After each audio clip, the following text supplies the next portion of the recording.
Welcome to Contemporary Black Voices, and my name is Dr. Sharon Michael Chadwell, and I'm surrounded by 4 men today, 2 of them being my regular seat buddies. One is Chris Dawkins, raise your hand, Chris, and Mario Solace. And we have 2 special guests, Brian Dillard and Akeem Brown. Now, Brian and Akeem are representing Essence Preparatory Public Schools, and it is a charter school here in Texas.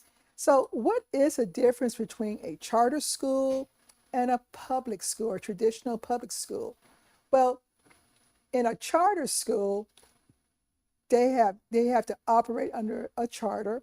And part of that charter says that if the school cannot make academic achievement within 3 consecutive years, then it can be closed. Whereas in a traditional public school, the state puts more investment in the success of that school, where they bring in interventionists, they put in more resources. It's a little bit more to where they're able to respond. They have more room to respond to the interventions within a certain period of time. Now, that does not mean that the school won't close, but they have more time to make the changes. So Essence Preparatory Public Schools is one of these charter schools, and I did visit the school, and I was really, really impressed. Brand new building, a phenomenal opening montage for the kids to really get them proud of who they are. The kids, behavior-wise, was, really wonderful, and it was just a great experience. But for some reason, 3 consecutive years, you guys did not pass. So what happened? Yeah, so thank you for having us today. I'll speak to the assessment process of how schools are assessed across the board, honestly, especially charter schools like ours that serve 99% economically disadvantaged students in a population that has been in that state for a long time. The reason we started Essence Prep was to address the issues of not having a community school that addresses our community distinctly when it comes to Black and brown students on the east side of San Antonio.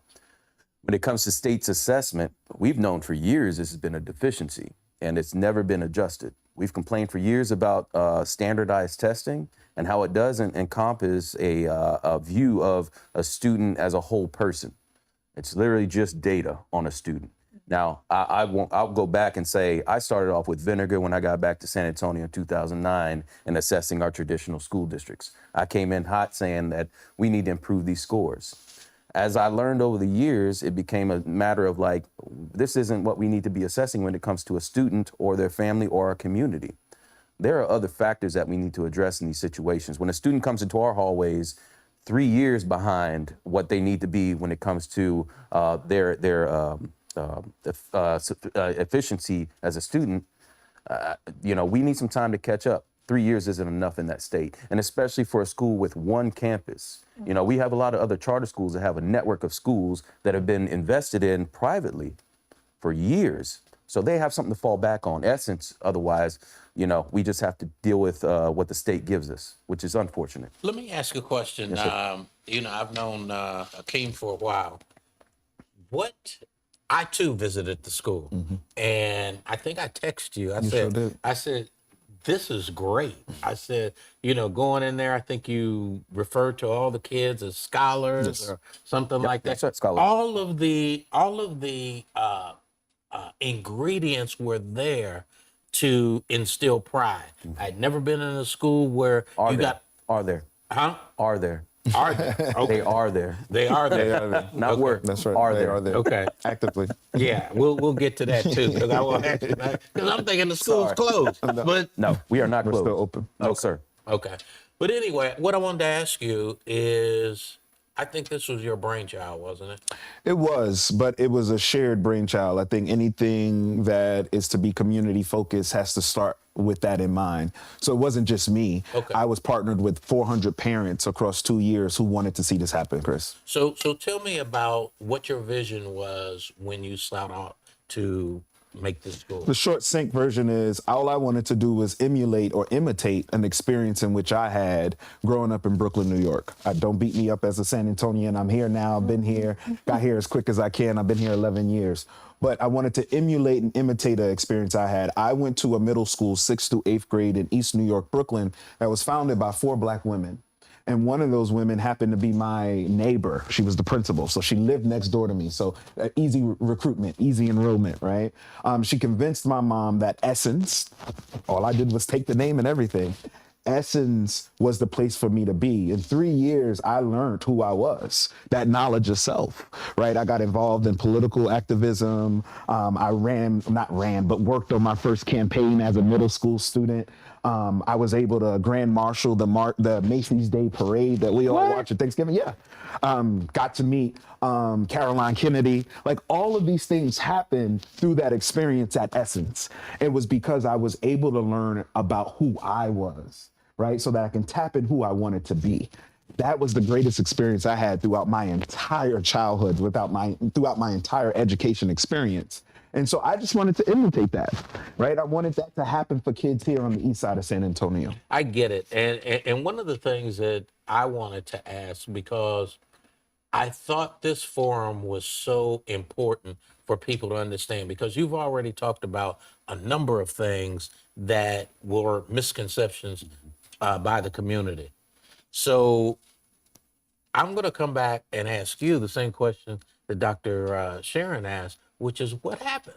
I think, we have to consider, as Brian has already stated, one, it's flawed. The formula is flawed, right? But I'm going to move on from that and tell you our story. We started in 2021. I know some of us have dysplasia. We try to forget those times because we had just came out of COVID, right? We just got authorized by the state back in June of 2021. We were authorized June 25th to be exact. I'll never forget that day.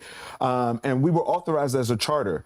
Initially, we were started and birthed out of this idea that there were local school districts who would not acknowledge that there were Black kids who went to their school. What do I mean by that? George Floyd had happened right before that. And everyone was saying Black Lives Matter, but there were certain school districts who refused. I won't name them, but I had one school district who told me verbatim, their superintendent said to me verbatim, we don't have enough Black kids. I said, one is enough. You got enough Black staff members. You're in a community where Black people reside, right? Whether you use those words or not, your actions have to mean that. And there were 400 parents in our community who agreed with me. That's the birth of Essence. So we get started. I get 65 kids who show up. I'm working hard with them, right? Making sure that they get everything they need. So I see that first year at F. But they arrived to me, 32% of them had never been on a campus before. Because these were kindergarten, first grade, second grade, third grade babies who had been at home for 2 years straight. Okay. Some of them had never stepped into a classroom. So that's the first year. Second year, I have to grow. I have to grow rapidly because I'm a single site. And that's the way the state incentivizes you. If you don't grow, you have little to no money, because money for the state education system is tied to enrollment and attendance. So if I don't have kids and I don't have them showing up, 65 is not enough to do the work that I need to do. So I had to enroll more. So we got 175 the next year. Well, that means I had to start all over. Those babies who started with me that first year, I finally got them to be at least 2 or 1 grade below, because they started with me 3. But now I got another 100 plus who started with me who are 3 years below. So I started with an F, Chris. I started with an F. I went to a D, right? Because I was making progress. But when I accepted all those new kids, I went right back down to an F, because now I have to accept more kids who need that support. So when you say the grade, are you talking about what TEA gave you? Yes, the letter grade. Keep going. And Chris, I want to say that all this was going on while the state is being sued. Bingo. And I'm looking at Mr. Solace because I know he knows more about this, right? The state is being sued. The state is being told by several school districts across the state of Texas, no charter schools involved, we're going to sue you because we don't agree with these ratings. We don't believe they're fair enough, right? Going to Brian's point, they don't believe that it's holistic enough for the children that we're serving. Quickly, I'll say this. we, in those first 3 years, we didn't get to see a rating because the state was being sued. We had never operated before, right? And so this data is coming to us. We see where our kids are performing, but we have no historical benchmark or baseline to say, yes, we're going to get an F or we're going to get a D. And they're changing the formula at the same time. So we're a new school. They're changing the formula. We have no historic data. We are not cherry picking kids like certain charters. I'm just being honest. Certain charters tell those kids, I'm sorry, you don't meet our grade performance. They find other ways to tell them no, right? But we tell our kids they belong here, right? You talked about that mantra. As soon as you walk in, our kids belong there. So I'll stop there. Tell our audience what the mantra was. Yeah, real quickly, again, something that I learned in middle school in 6th through 8th grade in Brooklyn, New York, it is, I am a blessing, not a mistake. I am a leader, not a follower. I'm a dreamer, a poet, a scientist, a mathematician, a historian. There are no limits to what I can achieve. The royal blood of my ancestors run through my veins. My scholars say it every morning right after they have to say the pledge in the Texas pledge as well. I want them to be reminded of who they are, that knowledge of self. So much so, Doc, that we have parents who walk in our building and they're saying it because the kids are in the shower saying it. The kids are up in the morning saying it. And so now parents recite it because it's become so ingrained in the family. And the other thing in the school, I know we're kind of going off course here, but there's the wall of HBCUs. Oh, yes. Now, I took my mother over there. She's an HBCU graduate. And she says, where's Albany State? Where's Albany State? And she was so excited to see Albany State up on a Texas wall. Yes, ma'am. So you were pushing education. I mean, a higher education also. Let me just say as a comment, I enjoy your passion. I mean, I'm so ready to get out there and start marching. You know what I'm saying? Hey, essence needs to be, Yes, sir. because people don't get to hear the story behind the story, okay? They get the news clip that they hear, and we think that that's it. That's why I'm so appreciative that you guys are here to be able to tell this, because I think it's very important. Thank you for So go having ahead. us. I'm sorry, Sharon. Thank you for having us. Are you going to give it? Oh, okay, it's mine. So, having had started my first teaching career at a school where it was completely disenfranchised, and that means everybody that walked in the halls of that school, from the custodians, the cafeteria workers, to the teachers, to the administrators, were fired.